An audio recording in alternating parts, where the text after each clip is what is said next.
বাবা, ওনারা আমাদের দলীয় কর্মী, তোমার সাথে কথা বলতে চাই।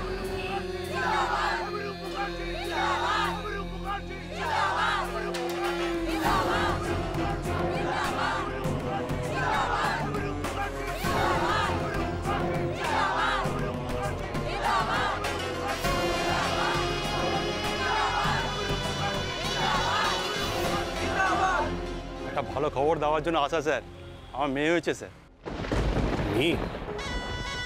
এটা ভালো, খুব ভালো খবর, আনন্দের খবর। সবই আপনার আশীর্বাদ স্যার।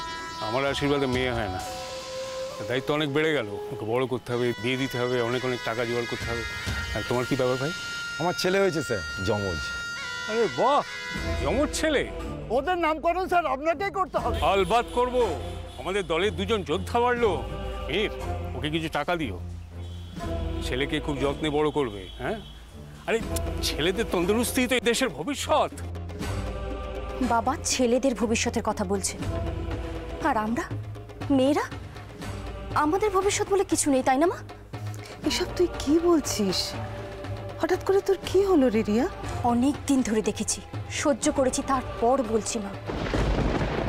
জন্ম থেকে দেখে আসছি, আমার, নেহার, পূজার, মিমির, আমাদের আদরটুকু তো দূরে থাক, বাবার চোখে আমাদের সামান্য সম্মানটুকুও নেই। তুই ভুল বুঝছিস তোর বাবাকে। মানুষটা সময় কোথায় বল, যে বাড়ির সকলকে আলাদা করে। এটা কোনো কারণ নয় মা। কারণটা কি জানো? তোমার এই কুসংস্কার। বাবার পা ধোয়া জল খেয়ে দিন শুরু হয় তোমার।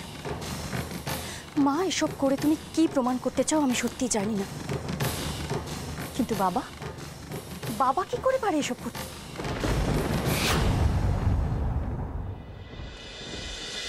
আমাদের কথা নাই বাদই দিলাম, কিন্তু তোমাকে, বাবা তো তোমাকেও তোমার যোগ্য সম্মানটুকু দেয় না মা। তুই ভুল বুঝছিস। আমি যা করি স্বেচ্ছায় করি। কি করে? তুমি কি করে এটা করতে পারো মা? তুমি যেটা করো সেটা এখনকার দিনে কোনো সুস্থ শিক্ষিত মানুষ করতে পারে বলে তোমার মনে হয়? উনি আমার স্বামী, আমার দেবতা, ওনার সম্পর্কে এসব শোনাও পাপ। ছি ছি ছি।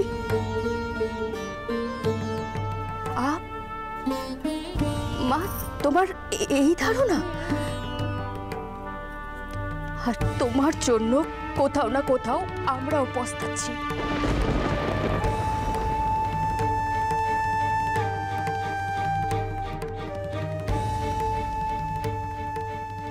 আমি যা করি তা নিয়ে আমার মনে কোনো দোটা না কোনো দ্বিধা নেই। আমি নিজের কাছে পরিষ্কার।